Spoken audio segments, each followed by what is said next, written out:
What's going on, guys? My name is Mr. Hurricane, and I'm here today with a Madden NFL 25 mock draft from Connected Franchise mode, as this was one of the first things I wanted to test as soon as I got into the game, and so I simulated through a full year of franchise mode just to get to the off season and show you guys the NFL draft and how it is this year with the draft classes back in after a year hiatus, and we had them in Madden 12. I had a blast doing the Vikings franchise and drafting players like Jamel Fleming and Nate Pollard and having them become stars on my team. And the draft class file I'm using was downloaded from Operation Sports. I had to put it on a flash drive, then put it on my PS3 that way. I'll link the thread in the description, although it's a PS3 only thread.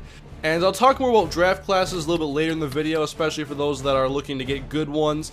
And here you can see the top prospects in this draft class, led by Jake Matthews, offensive tackle from Texas A&M.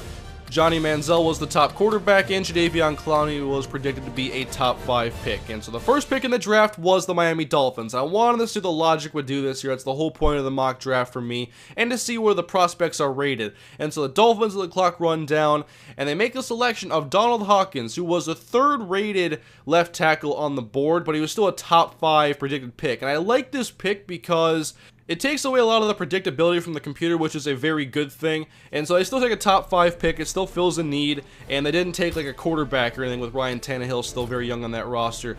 But I picked the Vikings in the simulation, and they left me wide open to take Jadeveon Clowney with the number 2 pick to replace Jared Allen. And then the Buccaneers really threw a monkey wrench in here, taking DeAnthony Thomas, number 3 overall. And they have Doug Martin, a very good starting running back.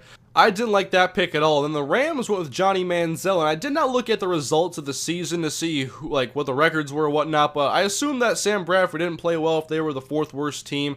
And then the Raiders take A.J. McCarron. So the top 2 quarterbacks were Manziel and McCarron, and then the Cardinals take Taylor Lewan to shore up the left tackle spot. Jackson Jeffcoat goes number 7 overall to the Buffalo Bills, followed by Andrew Norwell to help block Andrew Luck for the Indianapolis Colts.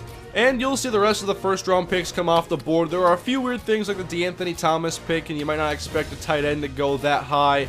But, you know, a lot of these picks I thought were really good, and there were a lot of offensive linemen going early in this draft. And much like the 2013 NFL draft was in April, and there weren't very many high-rated skill position guys in this draft class, and there was only, I think, 2 first-round running back prospects and 1 first-round receiver prospect, which was Marquise Lee, who was predicted to go 6th overall. And you'll see when he finally goes in this first round as the Broncos snatch up another running back in Kadeem Carey, but Marquise Lee goes 24 to the Seahawks. And I'd say the draft plays out a lot like it did last year. I believe last year there was issues like fullbacks going early, and we're not seeing that in this one. There's a lot of offensive linemen going early, and then there's a lot of guys that tumble a little bit, and some guys that get overdrafted by a tad. And here's Teddy Bridgewater falling down in the first round to 31 overall to the Philadelphia Eagles. He was predicted to go 16 overall. And then in the second round, you can see a bunch of quarterbacks that are very good still available. And this here, I think there's way too many good quarterbacks. There's like a dozen in the first 2 rounds. And I'm not sure how good this class is really going to be, but I'm assuming that that's not going to be realistic.